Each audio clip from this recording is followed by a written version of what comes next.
टीवन ने मरे ने 13 दिन हो गए, आज लग तो 13 हो लेनी थी। इन्हें डील थी है प्रशासन ने। सुरेश को तो बड़ा उठ गया जी, मैं एक के दिन में वो को नहीं उठे। और बयानबाजी के दुआरे है भाई। एसपी साहब 2 जने ने बिठाया, एक ने एक बार बिठाओ, एक ने एक बार बिठाओ, एक तो बास का है और एक बाटला का, उनकी बिठा कर को आना चाहोगा। हमें सरगना थे इस चीज के। सरगना है रमेश पंडित कसुनिया, और जो कि सूर्यनगर में रहा है वो है, ना कि ये जो है कि तो दिखाने लग रहे हैं उसकी पकड़ ले जे एक दिन भी कि मैं हो जे तो मैंने बता दिए, एक दिन भी धरना प्रदर्शन नहीं होगा ना कुछ और होगा। अत्तरी का रिश्तेदार है वो एमएलए का, जो मेन अपराधी है वो अत्तरी जो विधायक हैं उनके रिश्तेदार हैं।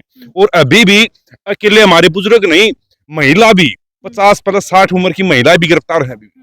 और इस हरियाणा को रोज जो गोले बारूद चल रहे हैं ना बॉर्डर के ऊपर पाकिस्तान पे, वो सारे हरियाणा में दिया है। परसों अम्बाड़ा में सिख समाज पे मार दिए, आज मार पर बांट दिए।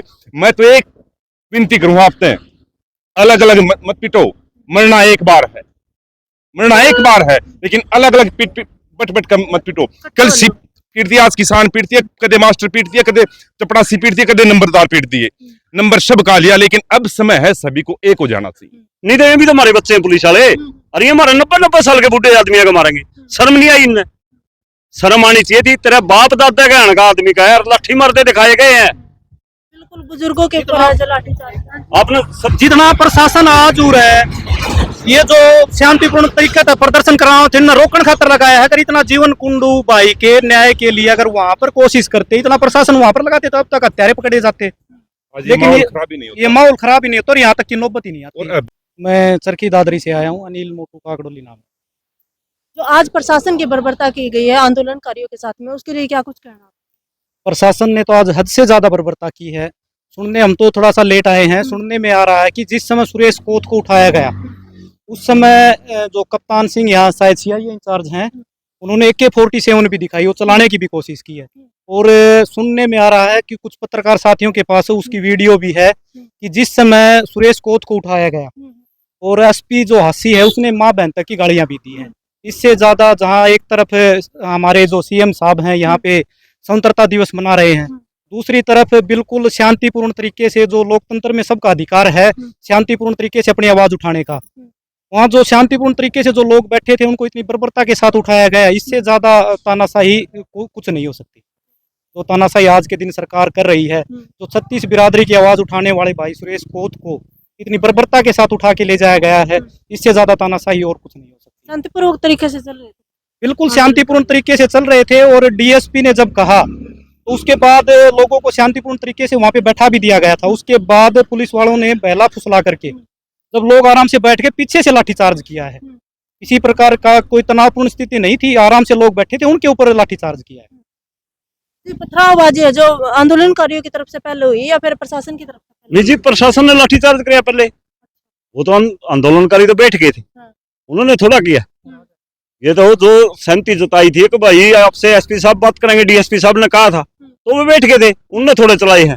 और आप देखोगे वीडियो के माध्यम से आधी आधी ईटा के टोड़े बरसाए गए हैं, किसानों के सर फोड़े हैं, गाड़ियां के टायरा में पंचर कर रखे हैं, पत्रकार के भी मारे हैं, 2-4 पत्रकारों में भी चोट लगी है, सोने की चैन भी गई है, गाड़ियां के शीशे फोड़ दिए, गाड़ी भी खंगोली गई। क्यों भाई? किसी के बाप की ले रखी थी, खड़ी थी एक साइड में, और जो तेरी गाड़ी कल ना काम में हम फोड़ा किसी को लगांगे, अच्छी बात नहीं करी यार।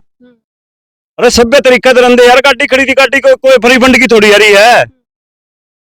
प्रशासन के इस तरीके से गाली गलौज करना, माँ बहन की गाली देना किस हद तक सही है? तो माँ बहन तो ना है नहीं, इनकी तो मर ली, इनकी तो दोस्तों भी बीजेपी सरकार में स्टे मारे नहीं, जो भी ये नेता हर और है, जो प्रशासन आज का दिन हो रहा है, इनका माँ बहन रह नहीं रही। इनकी तो सिर्फ जय श्री राम का नारा तो फालतू और भारत माता का नारा तो फालतू, कुछ नहीं दिखता। हम भी कहा हमें राम राम कहा, हमें भी भारत माता की जय बोलना, हाँ हमें को से आतंकवादी आ रहे हैं पाकिस्तान तक, हमें बोलना हाँ। लेकिन इनका तो तरीका कुछ और है, हमारा तरीका। जो आदमी आज ये दिखाने की कोशिश कर रहे हैं कि हम देशभक्त ज्यादा है, और उनने 53 साल तक अपने इस पे कार्यालय पर झंडा नहीं फहराया, और वो हमने आज देशभक्ति का गुणगान सिखावा है। हमें खुद पहले भी देशभक्त थे और आज भी देशभक्त है, और आज भी हम तिरंगे का मान सम्मान करते हैं और कल भी करेंगे। इनका पता नहीं करेंगे कि नहीं करेंगे। किसान को क्या देशभक्ति सिखाऊंगे जी? एक बात बताओ, किसान का अगर 2 बेटे हैं तो एक बेटा फौज में भेजता है, ठीक है, तो ये सिखाऊंगे क्या मैंने देशभक्त कौन होते हैं। गाड़ी तोड़ दी, 20-20 लाख रुपया की गाड़ी, 30-30 लाख रुपया की गाड़ी 1 मिनट में सूए को होपते हैं। इनका क्या जावा है। एक आदमी ने गाड़ी लेने में कितनी साल लग जाए, पूरी जिंदगी लिगड़ जाए है। ठीक है, आदमी 20-30 हजार की नौकरी करे, 5-5, 7-7 हजार रुपये बचाएगा, उसकी किस्त पर है। इनका क्या जाता है। ये तो बातचीत का माध्यम तो जानते ही नहीं, इनको तो पता नहीं कौन कंट्रोल कर रहा है ऊपर से। ठीक है, इनका तो जमीर बिल्कुल मर चुका है, बिक चुके हैं अंदर से, बिल्कुल खोखले हो चुके हैं। मर्डर ऑफ डेमोक्रेसी, हत्या कर दी गई बिल्कुल लोकतंत्र की। भाई साहब इनके ऊपर जो पुलिस प्रशासन बैठे है या कोई भी नेता बैठे है, इनके ऊपर आरएसएस का एक कच्छाधारी आदमी पक्का बैठा है, उसके इशारे पे ये सारा काम हुआ है। नहीं तो ये भी तो हमारे बच्चे, नहीं तो ये भी तो हमारे बच्चे हैं पुलिस वाले। अरे ये हमारे 90-90 साल के बुढ़े आदमी को मारेंगे, शर्म नहीं आई इनने। शर्म आनी चाहिए थी। तेरा बाप दादा का हण का आदमी का है और लाठी मारते दिखाए गए हैं। बिल्कुल बुजुर्गों के ऊपर है जो लाठीचार्ज। आपने सब जितना प्रशासन आजूर है, ये जो शांतिपूर्ण तरीके से प्रदर्शन कराओ थे ना, रोकन खातर लगाया है। अगर इतना जीवन कुंडू भाई के न्याय के लिए अगर वहां पर कोशिश करते, इतना प्रशासन वहां पर लगाते, तो अब तक हत्यारे पकड़े जाते। लेकिन माहौल खराब ही नहीं होता। ये माहौल खराब ही नहीं होता और यहाँ तक की नौबत ही नहीं आती। और अभी एक बात और सरकार तो काम ना गुंडा राज खत्म कड़े रहे जी गुंडा राज रोज की रोज। अरे एक तीसरे दिन हरियाणा के अंदर एक मौत हुआ। इस हफ्ते में देख लो 5 बार तो गोली चल ली, 7 दिन में 5 बार गोली चल ली हरियाणा में। सिरसा में है, कहाँ नहीं है, नू तो बता दो। हमें एक डर का माहौल में जी रहे, या सरकार जिस दिन जाओगी उस दिन इसका हमें किमें महसूस करा कि भाई हमें जिंदे हाँ, लेकिन आप तो मरे हुए घोषित करके यार भीतर बैठे हैं अपना आराम तक। कहना चाहो इस सरकार तो गोरे लोग हाँ गोरे लोग ठीक थे, इनके तो वो तुरंत फैसला लिया करते, रोड़े लिया के मारे करते अगला ने।